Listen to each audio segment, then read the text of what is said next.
Hello, hello, hello. Today is going to be a little bit different of a video. My name is Rihanna from A Frugal Life, and today we're going to be talking about some books that will help you teach your kids about money and personal finance. So all of these books I will put the links to down below. If you do purchase from the links below, we get a couple cents on here on the YouTube videos, and it does help us with production costs.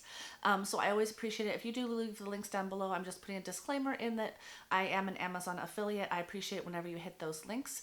But these are books that I highly recommend. I have reviewed for you and made sure that they are perfect to get started on that financial journey with your child. The first book is for 5 to 6 year olds, and of course you can judge the reading age on your own because you know your own child.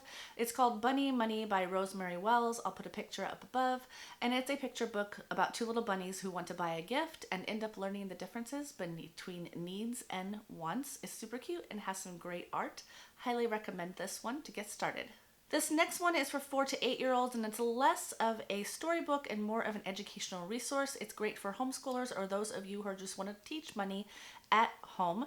It is not a story version, but it does feature a magical magician who teaches kids the basics of money, all the way from earning money to saving money and investing money in terms that 4 to 8 year old kids can understand. It is called If You Made a Million by David Schwartz, and it's a fun little book that you're going to want to check out from the library. This next one is Lemonade in Winter by Rosemary Jones. I think this one is super cute premise about a lemonade stand, and it teaches kids, of course, about earning money and the basics about earning money, and it has some beautiful pictures and very catchy prose that makes it a cute and fun read aloud book. So if you want a book that is great to read aloud to your kids, or even read aloud in the library or your local school classroom, this one is great for 4 to 8 year olds, and it has a concept that everyone can understand. The next one is A Chair for My Mother by Vanessa Williams. This is super sweet about a family who lost everything in a fire, and they save up their money to buy their mother a special chair because she's so special to them and needs someplace to relax. This is for 3 to 8 year olds.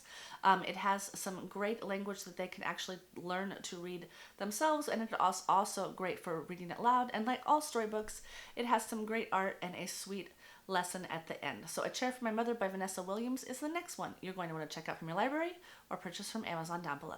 The next one I found really cute. It is about contentment, learning to love what you have, the difference between your possessions and other people's possessions, and how money purchases possessions and the value of things. So that's a lot of concepts for a little kid, but they really teach it in a great way. So I'm going to read the author to this one because I don't want to mess up her name. It is called It's Not Fair, a book about having enough, by Karen Rivadiniera. And I apologize to the author if I did not get that name right, but your book is awesome.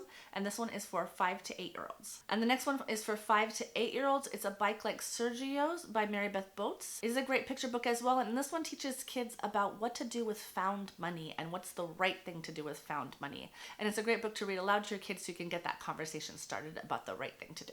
So the next book, How to Turn $100 into $1 Million by James McKenna, is actually moving up the line and is for preteens.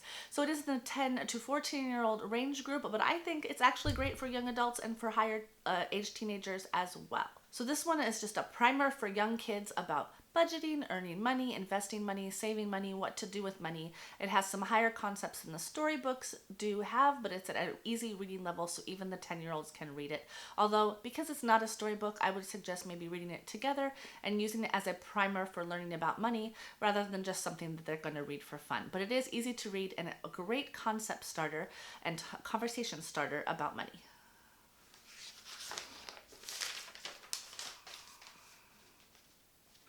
The next one I'm going to read just so I get the full title correctly. It's Financial Basics, A Money Management Guide for Students by Susan Knox. I read it. It is for teenagers, but I also think it is great for young adults as well, or maybe adults just moving out of the house.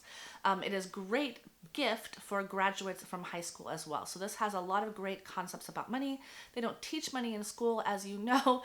So if you want to get your kid, even if they're not a homeschooler, some basics about money before they leave the nest, this is a great financial management book to either give to them or to talk about with them. So that's it for this one. As always, I appreciate it so much if you just hit that like button or comment down below. Some engagement is better than no engagement. And as always, if you want to learn more about personal finance, frugal living, side hustles, and earning money from home, and just learning to live your best life on way less money, this is the channel for you. So hit that subscribe button and that notification bell so you don't miss the next one. As always, I love you very, very, very much. You're all my friends and family on the internet, and I hope you know how special you are to me and to everyone today in your life. So I will talk to you later.